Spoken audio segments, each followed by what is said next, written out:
Assalamualaikum. So, ipapaliwanag natin itong form natin dito sa pag-publish ng khutbah inshallah. Dito scholar is kung kanino yung khutbah na yon. So, pwede kang maglagay dito ng sarili mong khutbah kung ikaw mismong sumulat. So, ilagay mo yung pangalan mo.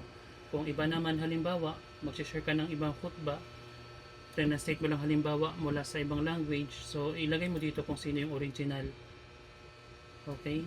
At yung mga info, mga detalye ng scholar na yon o ng khatib na iyon. So, dito ang title ng iyong khutbah. Okay? Tapos, kailan ito na-deliver? So, pili ka dito ng petsa. Tapos, dialect, pili ka dito kung anong lingwahe yung khutbah mo. Kung wala dito sa pinagpipilian, ay specify mo lang yung dialect na yan. Tapos, may lalabas dito kung ano yung pangalan ng dialect na yon.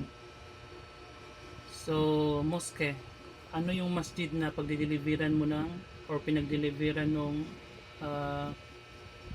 khutbah na yon. Tapos, location kung saan yung mosque o masjid na yon. Tapos, topic patungkol saan yung khutbah. Tungkol ba sa ilm, patungkol ba sa akida o ano.